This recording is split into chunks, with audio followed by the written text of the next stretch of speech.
Welcome to अर्नोलेज।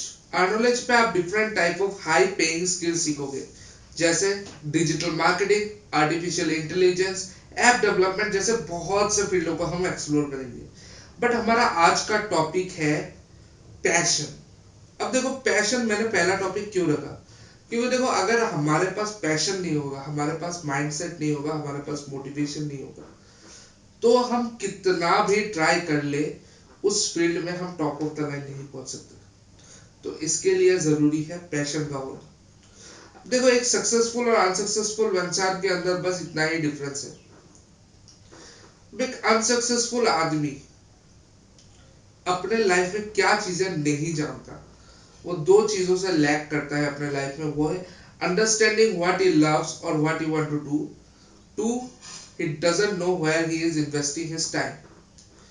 अब इन दोनों सिनेरियोस में ही क्या होता है, एक इंसान के अंदर क्लैरिटी बहुत लैक करती है कि उसे फ्यूचर में क्या करना है, उसके गोल्स क्या होंगे, उसके विजन्स क्या होंगे।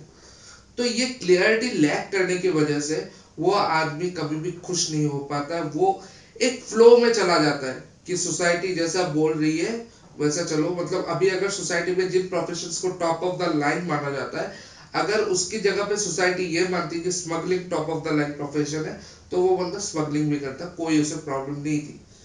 जस्ट उसे सोसाइटी को शो करना है कि I am good, I am intelligent, I am talented, what ever it is. वो गलतियां नहीं करेगा क्योंकि उसे लगेगा कि कोई मुझे टोक देगा। क्या गलतियां करना गलत है? नहीं, बिल्कुल सही है। आप गलतियां करो तभी आप सीख पाओगे। बट इस तरह के बंदे गलतियां भी नहीं करते और ना ही सीखते। They are stubborn mindset. उनकी माइंडसेट कभी ग्रो नहीं करेगी, वो एक जगह पे रुके हुए हैं। ओके, सो अब हम हमारा पैशन कैसे ढूंढे।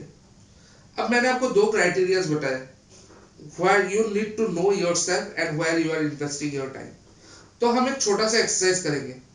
हम चार कॉलम्स बनाएंगे, जहां पर पहले कॉलम में हम लिखेंगे थिंग्स जो हमें आती है और हम उनसे प्यार करते हैं। सपोज मुझे क्रिकेट खेलना आता है और मैं उस चीज से प्यार करता हूँ। Okay, done. तो वो आ जाएगा मेरे फर्स्ट कैटेगरी पे। सेकंड, मुझे क्या चीजें आती है बट उतनी ज्यादा पसंद नहीं है। सपोज मुझे पेंटिंग आती है बट मुझे उतनी ज्यादा पसंद नहीं है। थर्ड, क्या चीजें मुझे नहीं आती या फिर ठीक ठाक आती है बट मुझे करना पसंद नहीं है, बट करना जरूरी है। वो चीजें मुझे सीखनी होगी, मुझे ग्रेजुअली डेवलप करनी होगी, बट करनी होगी। अब सपोज मैं क्रिकेट खेलने में अच्छा हूँ बट मैं बॉलिंग में उतना अच्छा नहीं हूँ। अगर आप एक क्रिकेटर बनना चाहते हो, आप बॉलिंग में उतने अच्छे नहीं हो, या फिर ठीक ठाक हो बट आपको वो करना इतना ज्यादा पसंद नहीं है, पर वो करना आपके लिए नेसेसरी है। आपको उस चीज को भी सीखना पड़ेगा। थर्ड, क्या चीजें मैं नहीं कर सकता और ना ही मुझे करने में इंटरेस्टेड है। सपोज एक क्रिकेटर अब उसका फाइनेंशियल मैनेजमेंट नहीं कर सकता, जैसे पकड़ लो ब्रांड्स के साथ डील करना, ये सब चीजें उसे नहीं आती। क्योंकि आज के डेट में एक क्रिकेटर एक फाइनेंशियल फिगर की तरह एड्स वेड्स ये सब चीजों में हमें दिखाई पड़ता है। तो वो चीजें उसे नहीं आती और उसे सीखना भी नहीं है और उसे करना इंपॉर्टेंट भी नहीं है, क्योंकि वो चीज आउटसोर्स कर सकता है, किसी एक बंदे को वो हायर कर सकता है जो उसके लिए वो काम कर देगा। डन। तो ये वाली चीज हमें समझ में आ गई कि हमें क्या लिखना है। इसी तरह से आपको आपको जो चीजें पसंद है, जो चीजें नापसंद है, यह सारी इसी तरह से इस टेबल में लिखनी है। अब हम क्या करेंगे, जो चीजें हमें सबसे ज्यादा पसंद है, हम देखेंगे उन चीजों से रिलेटेड है क्या वो चीजें जो चीजें हम नहीं करना चाहते। अगर हाँ, रिलेटेड है, तो हमें थोड़ी बहुत सीखनी होगी। जो चीजें हम नहीं करेंगे तो भी चलेगा, वो हम आउटसोर्स कर लेंगे और अपना मैक्सिमम टाइम, अगर पकड़ लो 100 grams of energy, 100 energy units है हमारे पास, 100, और हमारे पास 10 काम है। उसमें से 2 काम मुझे बहुत ज्यादा पसंद है और 8 काम मैं लोगों में डिवाइड कर सकता हूँ। तो मैं 10 कामों को अकेले करने की जगह 8 काम लोगों में डिवाइड करके वो 2 काम खुद के लिए रख लूंगा।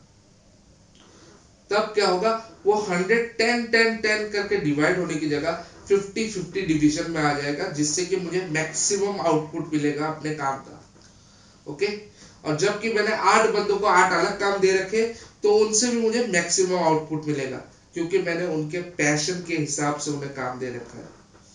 यहाँ तक क्लियर हो गया। अब हम आ जाते हैं हमारे मेन कॉन्सेप्ट पे, जो कि है इकिगाई। अब हमें इकिगाई कैसे ढूंढना है? इकिगाई मतलब नोइंग योरसेल्फ। हम चलते हैं एक short story of Japan. Japan के ओकिनावा आइलैंड में एक लेडी थी, उनको कोमा हो गया था। तो उन्हें लग रहा था कि वो मर चुकी है और उनके सामने दो दरवाजे हैं, एक हेवन एक हेल। उस तरफ से आवाज आती है, आप कौन हो? वो कहती है मैं इनकी वाइफ हूँ। Answer reject. फिर से उन्हें पूछा गया आप कौन हो? वो कहती है मैं इनकी माँ हूँ। फिर से आंसर रिजेक्ट। फिर से वो कहती है कि आप कौन हो? वो फिर से एक आंसर देती है बट वो भी रिजेक्ट हो जाता है। ऐसे वो बहुत बार आंसर करती है बट सारे रिजेक्ट हो जाते हैं। अब थोड़ी देर का गैप और उसके बाद वो जो आंसर करती है, यह आंसर आपको सुनना जरूरी है। वो कहती है कि मैं वो हूं जो हर सुबह उठती हूं ताकि मैं अपने फैमिली को सपोर्ट कर पाऊं और अपने बच्चों को उनके फ्यूचर की तरफ आगे बढ़ा पाऊं। अब उनका आंसर सिलेक्टेड था और वो ठीक हो चुकी थी। ये कहानी आग की तरह पूरे जापान में फैल गई और आज तक हर एक जापानीज आदमी उस जो गैप में, वो जो गैप लिया था उस लेडी ने, उस गैप में जो वो टेक्निक यूज की थी उन्होंने, वो आज भी पूरा जापान फॉलो करता है। तो वो थी इकिगाई टेक्निक। आपको यहाँ पर एक डायग्राम दिख रहा होगा। डायग्राम में 4 सर्कल्स है। एक में लिखा हुआ है what you love, what you need, what the world need, what you can be paid for and what you are good at. और इन सारे सर्कल का इंटरसेक्शन हो रहा है कहीं ना कहीं। वहां पर हमें दिख रहा है मिशन, वोकेशन, प्रोफेशन और पैशन। अब देखो व्हाट यू लव और what you are good at, मैंने क्या कहा था पहले टेबल में कि व्हाट यू लव और आपको आता भी है वो काम, क्रिकेट, तो क्रिकेट हो जाएगा आपका पैशन। बहुत इजीली आपको आपका पैशन मिल गया। फिर आप सोच सकते हो व्हाट आई लव और व्हाट द वर्ल्ड नीड, कि अगर मुझे क्रिकेट आता है, और बहुत लोग ऐसे हैं जो क्रिकेट सीखना चाहते हैं बट उन्हें पाथवे नहीं पता कि कैसे एक अच्छा क्रिकेटर बना जाए, कहाँ कहाँ पर अप्लाई किया जाए, कौन से ट्रॉफीज खेली जाए, ये चीजें उन्हें नहीं पता होती। तो मैं क्या करूंगा, मैं उन्हें ये चीजें फ्री में अवेलेबल कराऊंगा। ये हो गया आपका mission. What you love, what the world need. What the world need and what you can be paid for के बीच में आता है वैकेशन। अब ये घूमने वाला वैकेशन नहीं है, ये वो वैकेशन है जहां पर आप किसी आदमी से कोई अमाउंट चार्ज करते हो और उससे उससे ज्यादा की वैल्यू की चीज देते हो। अब सपोज आपने एक सेमिनार अटेंड करवाया सबको कि यहाँ पर आओ, ये सेमिनार अटेंड करो, मैं क्रिकेट के ऊपर ये सारी चीजें सिखाऊंगा, और उसका एक मिनिमम चार्ज ले लिया ताकि आप फाइनेंशियली सपोर्टेड रहो। ये हो गया vacation. What you are good at and what you can be paid for. अब आप क्रिकेट खेलने में बहुत अच्छे थे और वर्ल्ड क्रिकेटर्स को पे करती है, तो आप क्रिकेट को एज ए प्रोफेशन भी ले सकते हो। तो इस डायग्राम से हमने इतनी इजीली अपने लाइफ का एम, अपना पैशन, अपने इनकम सोर्सेस सारे डिसाइड कर लिए। अब बस आपको ये एक्सरसाइज खुद के लाइफ में अप्लाई करना है और थोड़ा टाइम देके खुद को सोचना है। अब बहुत लोग कहेंगे कि मेरे पास टाइम नहीं है यह सोचने के लिए। अब तो लॉकडाउन भी आ गया है, कोरोना के, हम बहुत चीजों के लिए कोरोना को गालियां दे रहे हैं बट हमें एक चीज के लिए कोरोना को अप्रिशिएट भी करना चाहिए, वो है हमें हमारे लिए टाइम देना। आज आपको आपके लिए टाइम मिल चुका है, आपको वो टाइम यूज करना है अपने लाइफ को एक बेटर लाइफ बनाने के लिए। आई होप आप सबको ये वीडियो पसंद आए, और अगर आपको ये वीडियो पसंद आई है तो प्लीज लाइक कर देना इस वीडियो को, उससे हमें बहुत मोटिवेशन मिलेगी।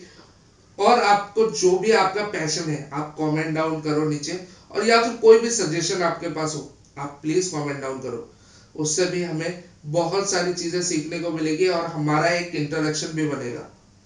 With this I have to end the video.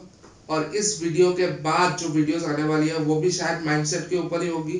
कुछ वीडियो हम माइंडसेट के ऊपर बनाएंगे, उसके बाद से सारी इनकम रिलेटेड बातें शुरू हो जाएगी। Thank you.